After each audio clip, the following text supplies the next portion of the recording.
somehow found their way through. Also Jack Miller involved as well. There he is on the 73 by then.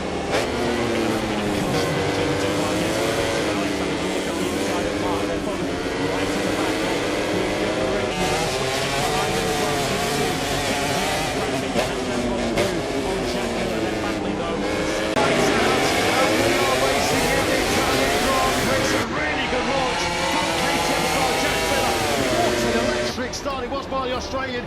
He just powers on by Pecco Bagnaia on the ring to stand for the first time.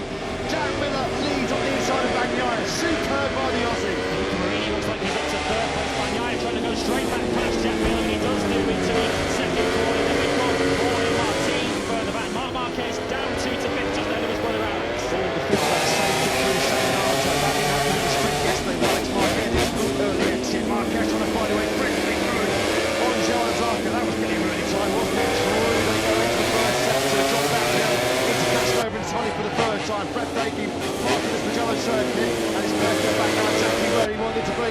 Luca Marini trying to find a way through the back. Really close going to Isabel.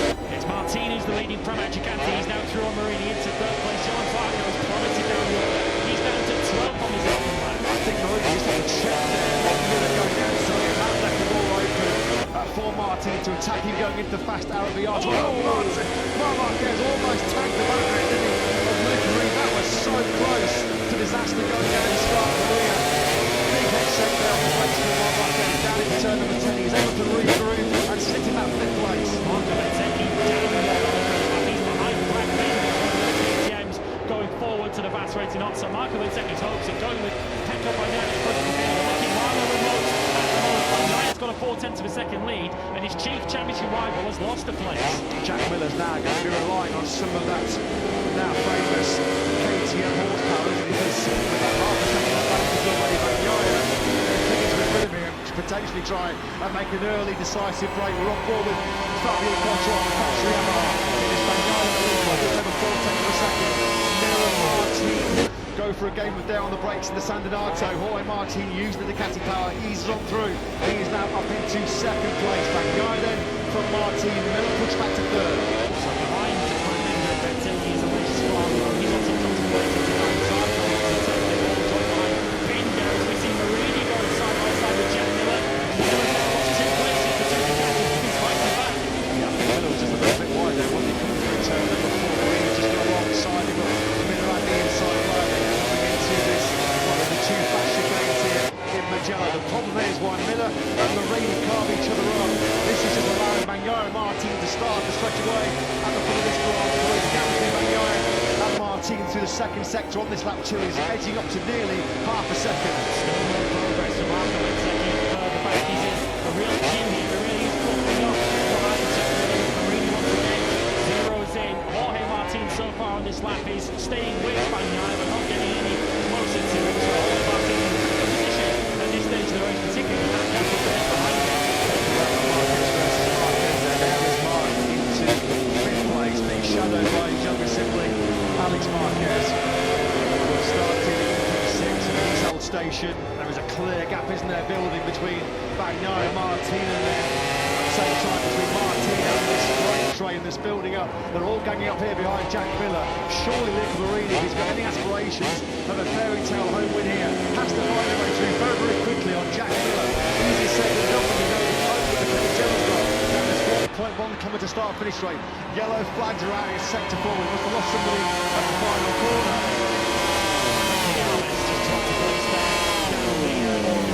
This is going to get really close. Alex Marquez, that was really late. A double dive from Marquez. They are 3 abreast here. Jack Miller getting frustrated and angry with Alex Marquez. He came from so far back there, the Brazilian Yataman. He wasn't able to put up on the brakes going into San Donato. Miller did not like that one bit.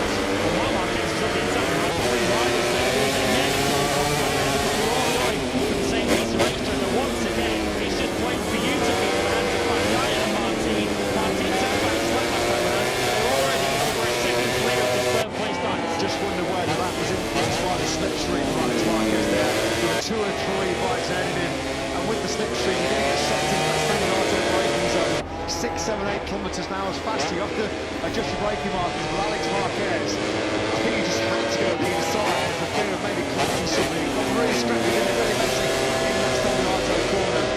moment though, Bagnaia and Martin with nobody disturbing their rhythm.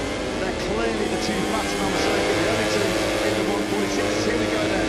There was Alex Marquez behind Miller. How did he pick his way through there? I've no idea how Marco Bezzecchi and Marc Marquez were going to do that one. There we go again. Alex Marquez running in wide, then cutting back to the line where Jack Miller was already sitting. That was eye of the needle stuff, wasn't it, from Alex Marquez? You know what he had to do there? He had to release the brake, otherwise he's going to slam into his brother Marc Marquez. Simon, that was really, really scary. It just looked like Alex just had to let off the front brake there because he knew he was going to take somebody. Yes, and also on the brakes, the wings don't work if you're behind. That Simon, the slipstream and the dirty air, the turbulence was clearly an influence there. Alex Marquez, he was looking actually not to crash as he had that little bit of contact with Miller coming out of Soldato. Let's try and regroup. At the moment, Bagnaia and Martin on a completely different race to everybody else. They're still in the 146s. The gap between Bagnaia and Martin was just in the 4/10 of a second. There is a big gap building.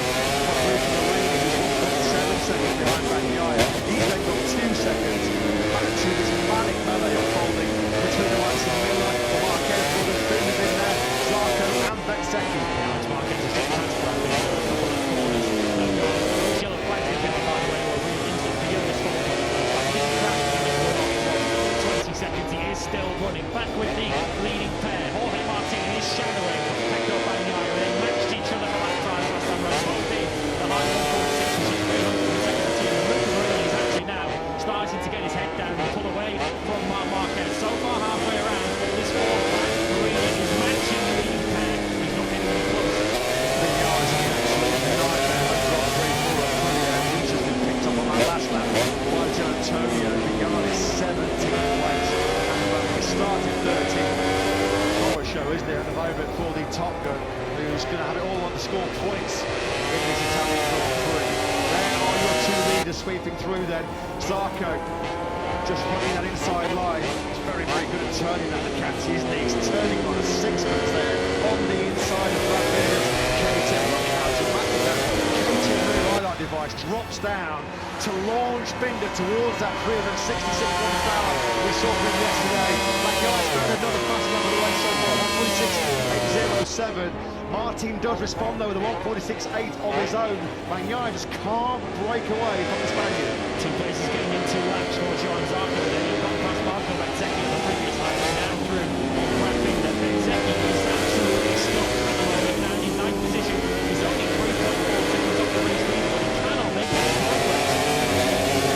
See Bagnaia just streaking away. He's paying here in the black third row starting with Marco Bezzecchi. Because he is going to have a big task in his hands to find his way through on at least 6 riders, 5 or 6 riders to get himself on the podium. That is not an easy task when you're racing against the world best, when the margin is so fine between one of the world championship. There he is there.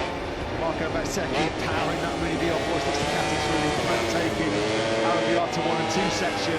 Bagnaia just had a good first half at this lap number 5. Here comes Fabio Quartararo attacking an Airbus GD in the Scar-3. Bagnaia is in his 6/10 clear now of Martin in the first half of this lap.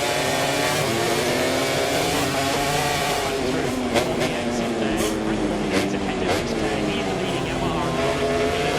He's back in that train by Jack Miller as he loses touch with the trio up ahead of him. So Fabio Quartararo running a step of the Yamahas back from the back here. He passed him within metres at the finish line in the sprint yesterday. On board Quartararo's Yamaha then as he sweeps into the fast left-hander, reaching out his bike way to number 15. Here is your race leader, the leading group. It's only a 2-rider leading group with Bagnaia and Martin streaking away. Alex Marquez has just set the fastest lap on the Grand Prix so far, 146.807. As he looks to regroup after that monumental scare in the braking zone 2 or 3 laps ago when he somehow found a way through. Also Jack Miller involved as well. There he is on the 73 bike then.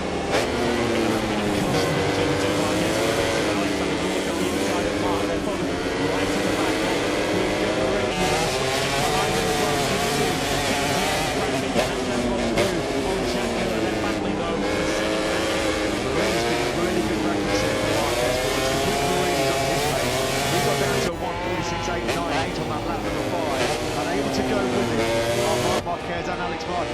is that duel then that's currently waiting for the final place on the podium. Just wonder whether at this stage there might be some concerns for Marquez boys in terms of front tyre, temperature and pressure.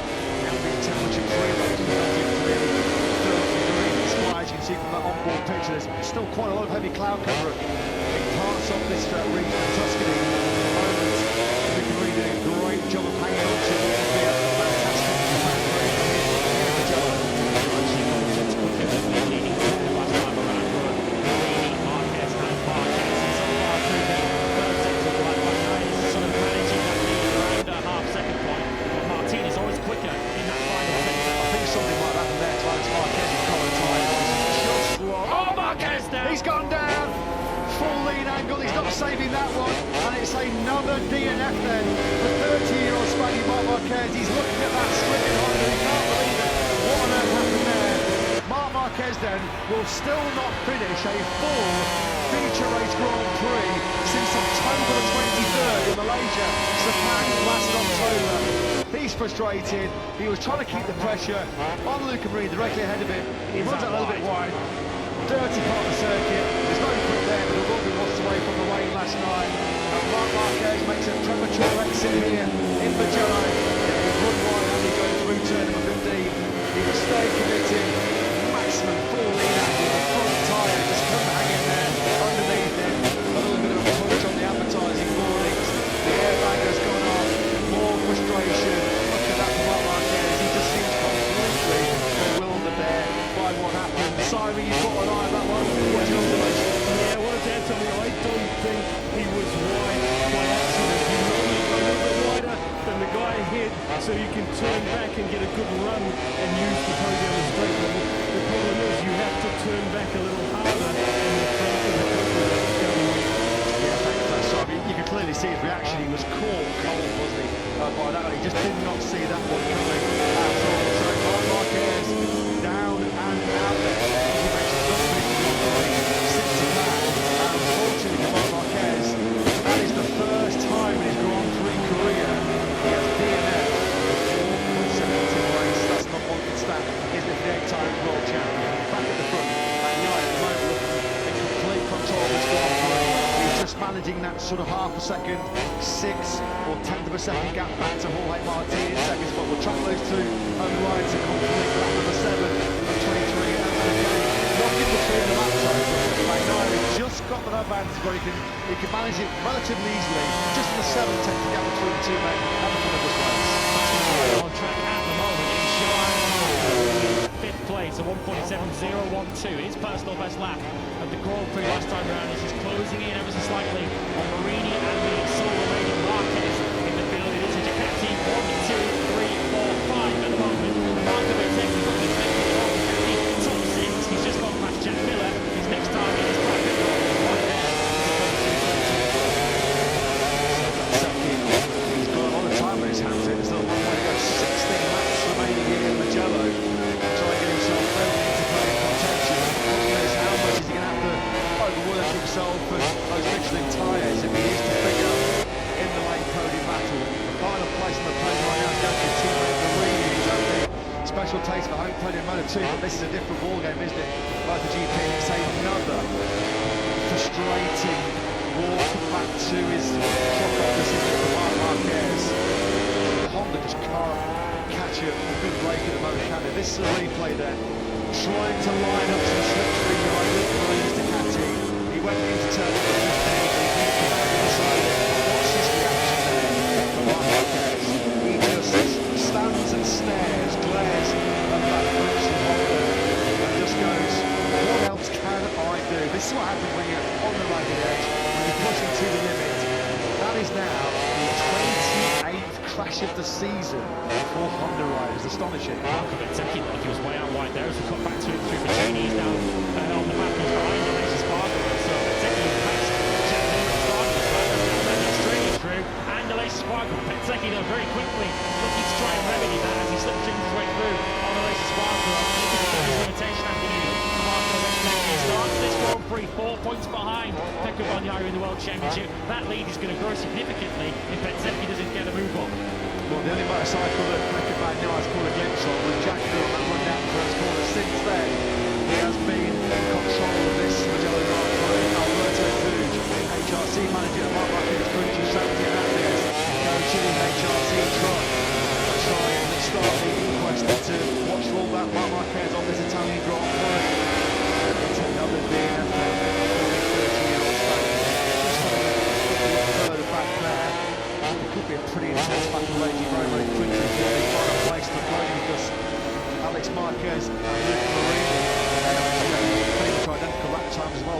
0.7 between them.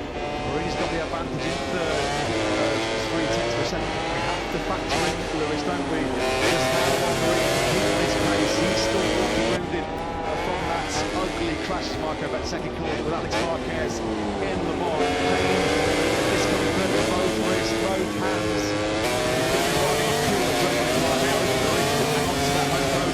Incentive for podium finish in his home run will certainly keep that adrenaline pumping.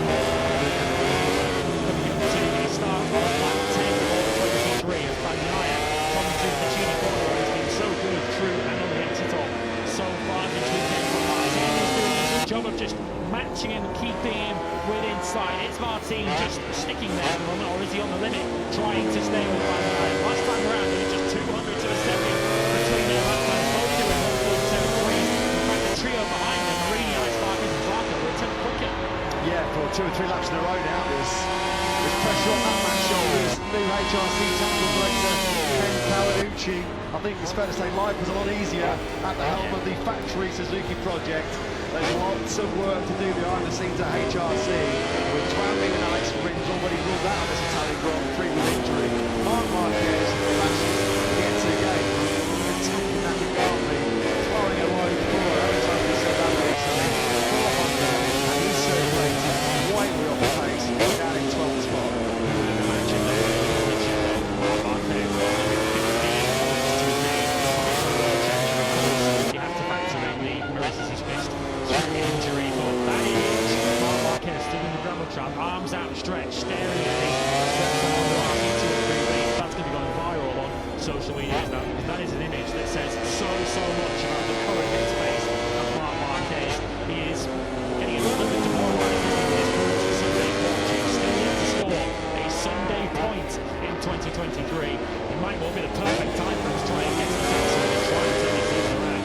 Well, as he said repeatedly, of course, all kind of reading about what Marc Marquez has been done. He's under contract with Honda for 2024, but he says, having worked so hard and putting himself through mental and physical torture to recover from that career-threatening right arm injury, he said the message loud and clear: I am ready to win, and if I can do it with Honda, great. If not, I will have no hesitation, no qualms about looking for a competitive motorcycle. Don't care what colour, don't care what brand, I'm only here for one thing, and that's to win. Will that relationship with Honda extend beyond 2024? Pablo Nieto, doing the R44 racing team boss, looks on. Caroline Marini find a way through on Joan Zarco. Zarco on that previous lap, lap 21-23, was just about a 10th.5 quicker head of Marini. He's got an advantage up to half a second as Zarco tries to make it a 3-lap comeback racing podium level. Once again, late race pace is certainly one of the qualities of Joan Zarco, who was in the 47s last time around. That's not a half a second quicker than Marina last time around. So Zarco finishing strongly. It's not going to bring to second place, Paolo Capinotti staring at a double podium for the Prix on the day that they display their special livery. There's a podium as well for 9th, 10th and 11th between Bastianini and the two factory Yamahas. A couple of times Morbidelli's got past Bastianini and just lost it again on the main straight. Bastianini taking that back into San Donato. They're back with 9th, 10th and 11th. Maverick Vinales has just taken 12th place with Taka Nakagami. Fabio Giannantonio 14th. Augusto Fernandez on target to keep its 100% point scoring record on Sunday. He's just gone past Kenny Kiro and Raul Fernandez up to 15th place. You do wonder what will go to the mind of Marc Marquez next weekend if he's not able to continue his unrivaled, record-breaking run of victories in the Sachsenring. It's almost a nailed-on win, isn't it, for Marquez when he goes to Germany. He's won on his last 11 visits there. If it doesn't work out for him next weekend, you do wonder if that just starts throwing more down in his mind about the capability of Honda to get themselves out of this massive hole they find themselves in right now. 5.2 kilometres then stand between Pecco Bagnaia and a dream double win here in front of his home crowd in Italy. Last lap underway, Bagnaia in complete control, 1.2 seconds he was clear. And Jorge Martinez just eased off ever so slightly just to make sure there are no late dramas for him. Bagnaia to move 20 points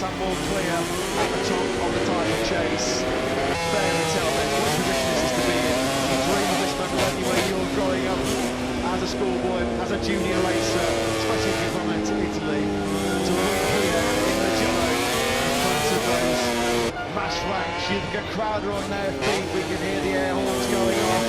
He drops down through Casanova and Savelli, and surely Pecco Bagnaia is going to make it back-to-back Grand Prix victories here in Italy.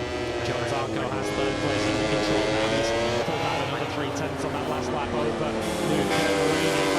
That's over half a second, so it's over. A second of an advantage now for Zarco will be a 1, 2, 3, 4 for the Bologna Bullets at their home Grand Prix. Pecco Bagnaia is coming towards that Ducati grandstand now. We're hitting the cheers from the Ducatistas as he comes through Florentino. He's just got the Biandetti chicane and Puccini to go for the second consecutive Italian Grand Prix victory. He's about to bury the pole jinxers, which has been hanging over MotoGP for almost a full 12 months. 3 Biandetti, 1 and 2. Pecco Bagnaia goes, what a day!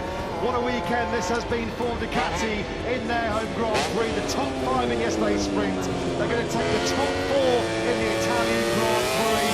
Back-to-back wins in Mugello for world champion Pecco Bagnaia. He wins here. Another masterpiece from him in Mugello.